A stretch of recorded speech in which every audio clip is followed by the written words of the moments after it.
DPRD Kabupaten Waikanan menggelar rapat paripurna dalam rangka pengesahan 3 raperda. Ketiga raperda yang disahkan itu adalah raperda tentang retribusi persetujuan bangunan gedung Kabupaten Layak Anak Waikanan dan perubahan atas peraturan daerah Kabupaten Waikanan nomor 3 tahun 2014 tentang penyertaan modal pemerintah daerah pada PT Bank Lampung. Rapat paripurna dipimpin oleh Ketua DPRD Kabupaten Waikanan, Nikman SH, serta dihadiri oleh Wakil Bupati Dr. Andes Ali Rahman MT, Forum Komunikasi Pimpinan Daerah, Sekretaris Daerah Kabupaten Saipul Esos MIP, Staf Ahli Bupati, Asisten Setdakap, Inspektorat Daerah Kabupaten, Dinas Pekerjaan Umum, Dinas Penanaman Modal dan Pelayanan Terpadu Satu Pintu, Dinas Pemberdayaan Perempuan, Perlindungan Anak, Pengendalian Penduduk dan Keluarga Berencana, Dinas Pendidikan dan Kebudayaan, Dinas Kesehatan, Dinas Tanaman Pangan Hortikultura dan Peternakan, Badan Pengelola Keuangan dan Aset Daerah, Badan Perencanaan Pembangunan Daerah, Badan Pendapatan Daerah, Bagian Administrasi Perekonomian, Bagian Hukum dan Bagian Organisasi Setdakap.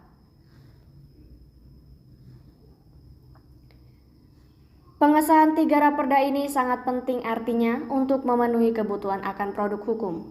Sebagian instrumen yang jelas mengikat agar segala sesuatu yang dilakukan dalam pelaksanaan pemerintah dan pembangunan dapat dipertanggungjawabkan.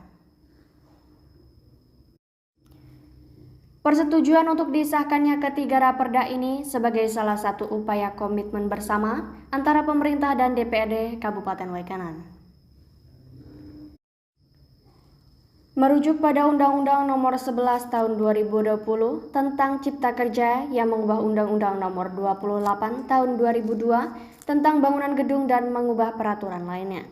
Penting untuk menyesuaikan dan menetapkan kembali peraturan daerah Kabupaten Waikanan tentang retribusi izin mendirikan bangunan. Mengingat retribusi persetujuan bangunan gedung merupakan salah satu penyumbang terbesar pendapatan asli daerah Kabupaten Waikanan dari sektor retribusi daerah. Pemerintah melalui Kementerian Pemberdayaan Perempuan dan Perlindungan Anak telah mendesain dan mensosialisasikan sebuah sistem dan strategi pemenuhan hak-hak anak yang terintegrasi serta berkelanjutan dengan pengembangan Kabupaten Layak Anak.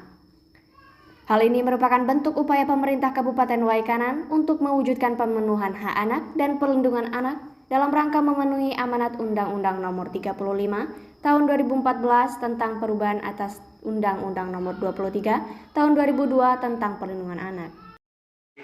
Yang jelas itu tentang hak anak itu harus terpenuhi gitu ya.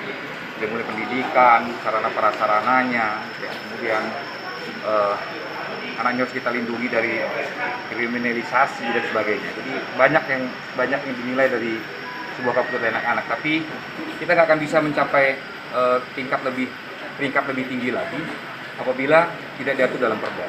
Makanya perda ini kita buat pada hari ini, disahkan pada hari ini. Pak Bu, untuk sejauh ini apa saja langkah-langkah yang sudah memenuhi komitmen kita terkait dengan kelas dari pemerintahan daerah ini? Lihat kenapa nih? Dari untuk pemerintahan daerah itu sendiri terkait dengan langkah-langkah yang sudah dilakukan. Langkah-langkah apa? Untuk mana? Kan ada 3 raperda. Ya, untuk kelas.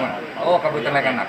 Sudah banyak lah kita lakukan. Ya, selama ini kan kita memang sudah mendapatkan penghargaan Kabupaten Layak Anak. Tentunya ada beberapa mungkin yang perlu kita perbaiki. Banyak hal lah ya.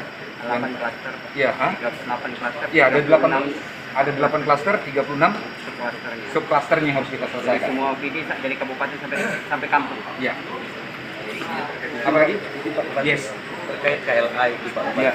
Apakah ada langkah-langkah program kita untuk edukasi masyarakat bersama Polri khususnya? Ya, kita bukan hanya cuma edukasi itu ke masyarakat, tapi kita juga kawal nih. Kawal juga proses hukumnya nih. Kalau ada misalnya proses persoalan penganiayaan anak, kemudian pelecehan dan sebagainya, kita kawal.